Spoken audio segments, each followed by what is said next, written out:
dijimos antes de la pausa, el 21 de septiembre es el Día Mundial del Alzheimer, y para hablar de las causas, de lo que provoca, de si es posible prevenir y cómo afecta a todo el entorno familiar también, estamos recibiendo con muchísimo gusto aquí en Ciudad Viva al médico neurólogo Sergio Dancilio. Es además profesor de la Cátedra de Neurocirugía. ¿Está bien así? Del hospital. No, disculpe, director del Departamento de Neuropsicología del Hospital de Clínicas. También trabaja en la Facultad de Psicología por este tema y es colega del doctor en psicología Fernando Berriel. Muchas gracias a ambos por estar aquí. ¿Cómo andan? Bien, gracias a ustedes por convocarnos. No, por favor. Vamos a ubicar primero de qué estamos hablando cuando hablamos de Alzheimer, ¿no? Porque uno a veces parece que confunde todos los tipos de demencia con el Alzheimer. Y esta es una demencia en particular. ¿Cuáles son las características para partir de ahí y luego desarrollar? Empiezo yo. ¿Cómo no? La enfermedad de Alzheimer es una de las formas de las demencias. Hay múltiples formas. Dentro de las formas es un proceso degenerativo a nivel cerebral. Me estoy reduciendo a la definición biológica, por decir así.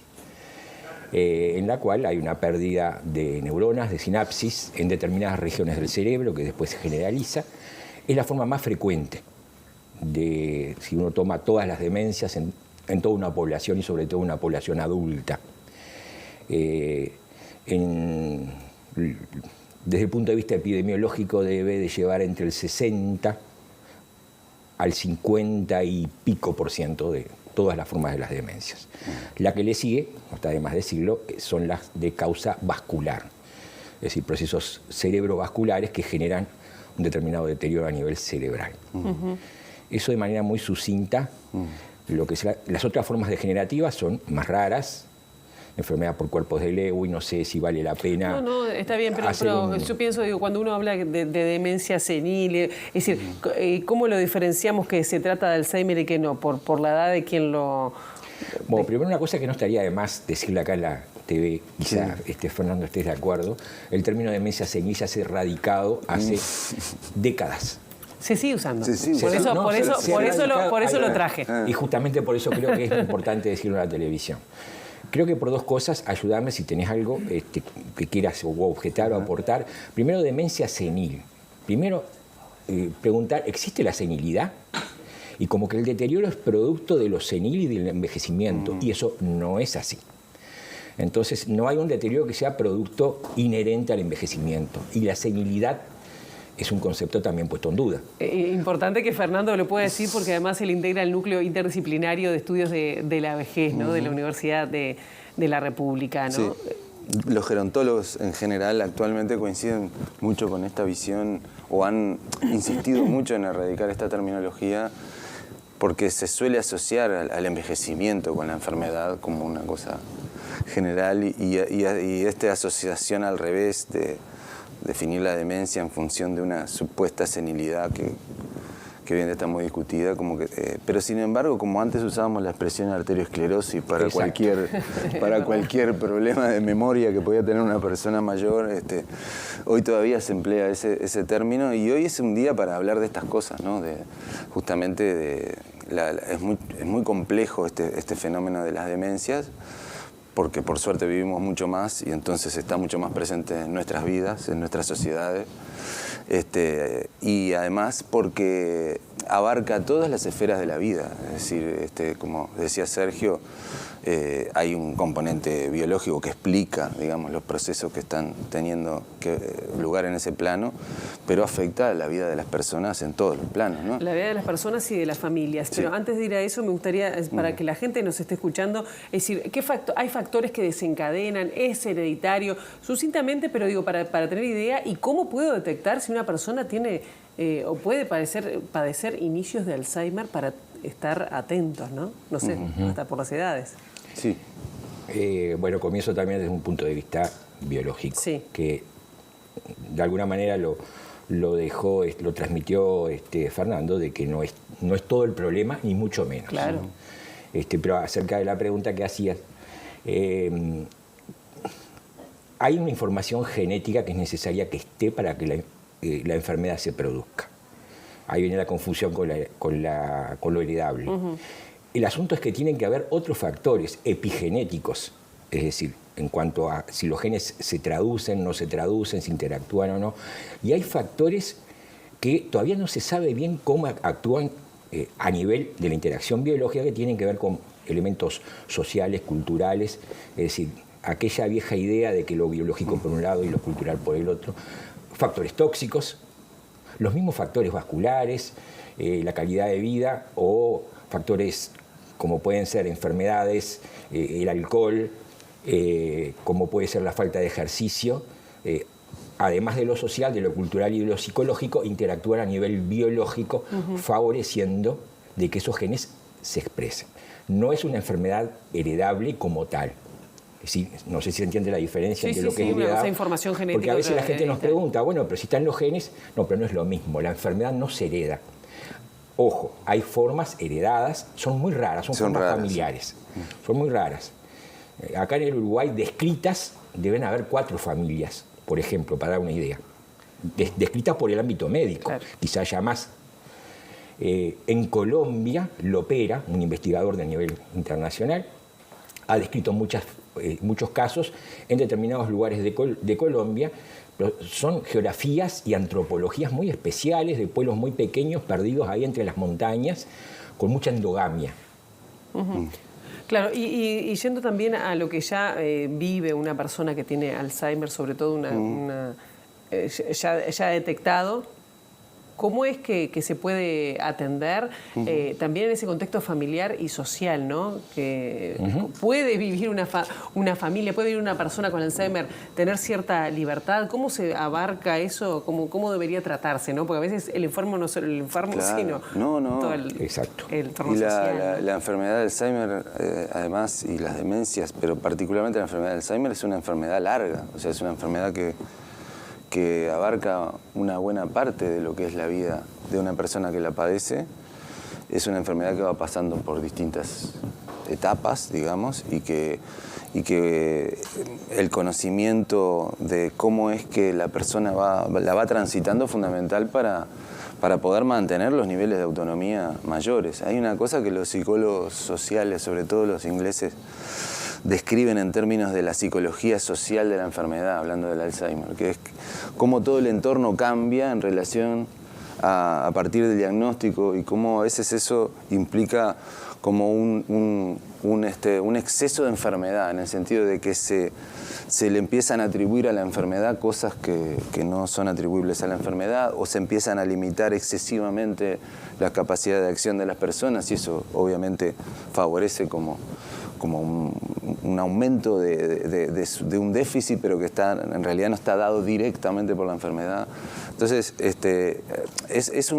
claro, en nuestra sociedad, por lo menos, las familias son las que asumen en gran parte el cuidado de las personas que padecen Alzheimer, y ese 10% de personas mayores de 60 que pueden desarrollar una enfermedad de esta naturaleza en algún momento, van a ser atendidos por sus familias y sobre todo por mujeres.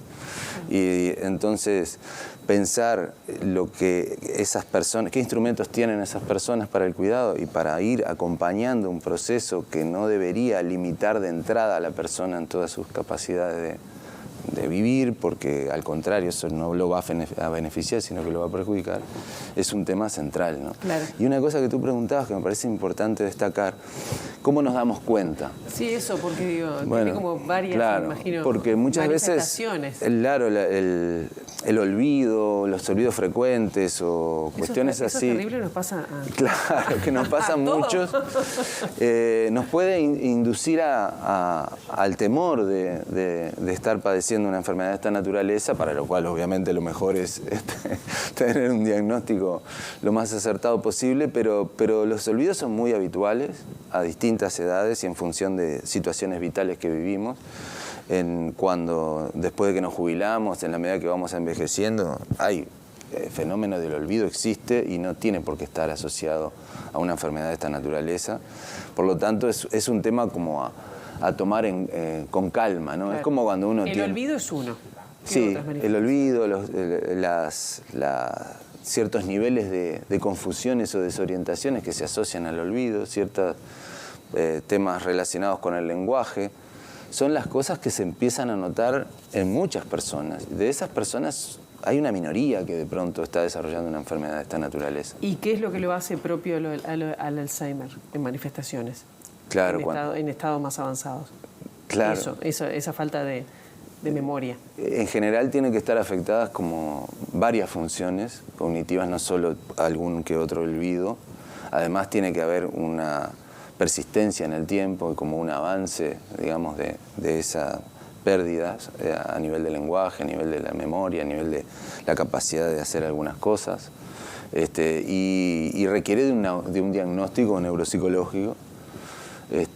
Y hoy en día también de pronto imagenológico, pero principalmente neuropsicológico, que permita estudiar específicamente cuáles y de qué manera son las funciones que están siendo afectadas, no por tener algunos olvidos o algunos problemas de lenguaje o olvidar recordar algunas palabras, podemos pensar que estamos iniciando una enfermedad de esta naturaleza, sino que tenemos que pensar que tenemos que identificar qué es lo que puede estar pasando si es que está pasando. Acá voy a dividir la pregunta. Por una parte hay un abordaje, me imagino, farmacológico, ¿no? Si es posible con eso retrasar, le pregunto al doctor en este caso, ¿no? El Alzheimer, retrasar esa patología, y por otro lado la parte social, de cómo familiarmente podemos ayudar, o uno mismo cuando está diagnosticado sí puede hacer algo. Sí. Bien, primero quiero agregar algo, estoy plenamente de acuerdo con lo que dice Fernando, pero quiero ver la otra parte, es decir, no solamente tenemos que reparar en lo que olvidan o lo que olvidamos a medida que pasa el tiempo, sino en lo que recordamos. El recordar es distinto, pasamos distintos momentos de la vida. Lo que tenemos que recordar cuando tenemos 25, 30, cuando teníamos, es distinto, o 40, a lo que tenemos que recordar en otros momentos del tiempo. Cuando empezamos una carrera, si tenemos el privilegio de poder seguir estudiando, entonces no es solo qué se olvida, sino también qué se recuerda y para qué recordamos en distintos momentos, porque a veces la ansiedad de la gente, pero yo hace 10 años me olvidaba, bueno, pero hace 10 años no estaba a cargo de esto, no estaban los hijos, o en fin, hay otras cosas, y eso de que el saber no ocupa lugar es una burda mentira, el saber ocupa lugar. Es decir, tenemos una determinada capacidad cognitiva y cerebral y bueno, eso ocupa lugar. No nos podemos acordar de 100.000 cosas. Con respecto al tratamiento, quiero hacer una corrección en cómo lo planteó, tratando de ser sucinto, pues sé que los tiempos... yo sé que no fue su intención, pero no son dos cosas distintas. No, quise decir... Es más, a veces hay intereses explícitos y a veces hay intereses implícitos. Cuando digo implícitos, digo, puede ser desde la industria a nosotros mismos, porque defendemos determinados lugares. Bueno, esto es mío, lo trato yo. Y acá cobro yo. Disculpen que sea un poco burdo, pero lamentablemente a veces es así. Son peleas de tribus, como le decía un viejo profesor de filosofía, de chakras. Creo que no son dos temas distintos. Es uno solo, tenemos que tender hacia eso. Es más, como médico y como médico neurólogo, creo que hay muchísimo más para hacer en los aspectos sociales, culturales y políticos con respecto a la enfermedad de Alzheimer que con respecto a lo farmacológico. Lo farmacológico tiene que seguir caminando. Hay un estancamiento, no hay nuevas drogas, no hay drogas que curen. Algunas pueden retrasar en un 60-70% la evolución, básicamente, y por un tiempo limitado. Es decir, ¿eso debe desentusiasmarnos? No. Se siguen indicando esos medicamentos. Y acá en Uruguay hay lo mismo que ha demostrado efectividad que en Estados Unidos o que en Francia. No hay nada nuevo de que me voy al Sirio libanés o al Amayo para que... Es decir, que en ese sentido, en cambio, hay mucho para hacer en lo otro. Y efectivamente no es solamente la enfermedad del paciente, sino que hay páginas de estudios sobre familiares, sobre cuidadores, desde las depresiones hasta enfermedades orgánicas, vamos a ponerles. Entonces, una cosa que repito, van a decir que repito como los loros, y que está, porque cada vez que... Pero aprovecho. En mi forma de entender, o la medicina o el tratamiento de los médicos, es decir, no tratamos enfermedades, que son abstracciones en última instancia, tratamos personas, seres humanos y familias. Entonces, la enfermedad en sí misma puede no tener tratamiento, ya lo he dicho, por eso digo, lo estoy repitiendo. La enfermedad en sí, o no mayor tratamiento, pero el paciente, el ser humano y la gente que lo rodea, sí. Claro. Entonces hay que atender a esos aspectos familiares, psicológicos, sociales, de reintegro, a veces laborales, porque hay gente que todavía está en etapa activa. Y en eso hay mucho para hacer, porque uno nota que a través de la psicoestimulación, a través del apoyo psicoterapéutico, no solamente del paciente, de los familiares, el paciente mejora. Claro. O mejora lo suficiente como para justificar de que efectivamente la calidad de vida está mejor, el grado de autonomía con respecto al medio. Y creo que hay que, entre todos juntos, en la medida que se pueda, y creo que se puede porque eso implica recursos humanos, no hay que importar cosas raras, hay que formar gente. Yo aclaro que separé la pregunta para que los dos respondan, ¿no? Por eso dije, no solo la persona, el paciente, sino toda la familia. Fernando, ¿qué podemos hacer, por ejemplo?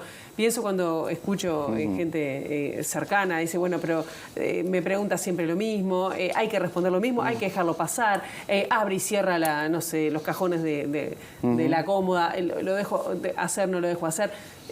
¿Cómo sería no hay recetas, no, eso claro, está claro, pero la mejor manera de poder transitar y de acompañar también a la persona y poder indicarle también el camino y que sea más llevadero, ¿no? Porque es un tránsito que, como decía el doctor también, es largo, tú también. Sí. Y es largo arduo, por suerte, ¿no? porque eso nos da oportunidad de vivir muchas cosas, ¿no? Con ese familiar que está atravesando esa enfermedad. Y nos da la oportunidad de ir aprendiendo también nosotros y de ir generando redes, ¿no?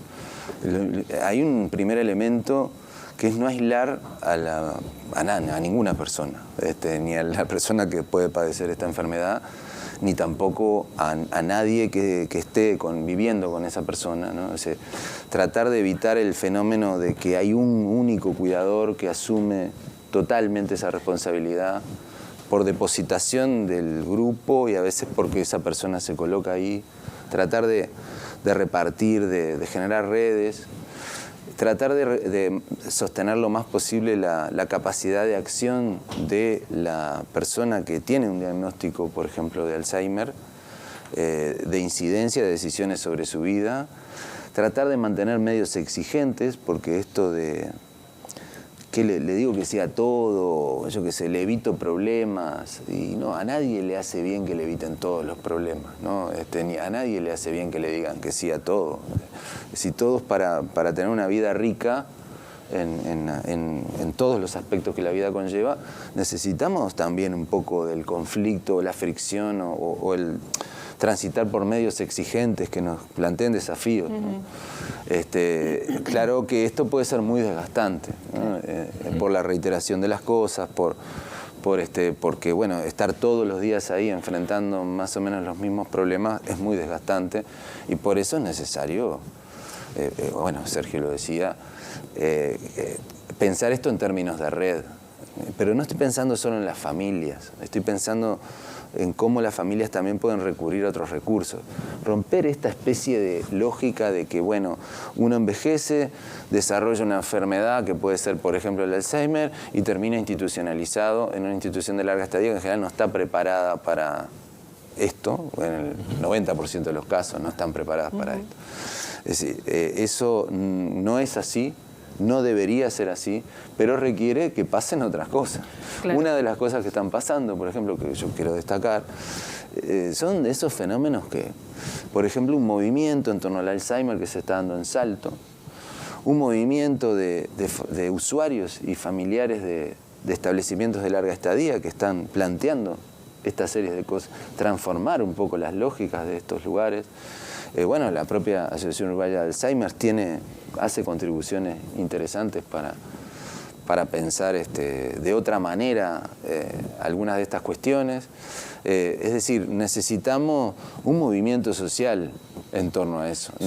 Yo lo ato con lo que antes decía el doctor Dancilio, ¿no? Es decir, primero si el sistema de salud está respondiendo, hay una respuesta. ¿Y es suficiente esta respuesta para atender una problemática de este tipo? ¿Y a cuántas personas hoy está afectando el Alzheimer? ¿Hay datos? Primero, entiendo de que el sistema de salud no está dando respuesta. Y pensando en lo que dijimos y que más o menos acordamos con Fernando, de que falta esa. Lo puedo, de forma medio anecdótica, en algún momento de mi carrera dije, bueno, vamos a armar algo como para... Y vi que se necesitaba mucha gente formada. Y dije, bueno, no, para hacer las cosas mal, me voy a limitar a lo que puedo hacer, que es a la parte diagnóstica, neuropsicológica y nada más. Creo que el sistema no es una cuestión de voluntad, pero no estamos preparados, incluso nosotros mismos. Nosotros, perdona Sergio, te interrumpo.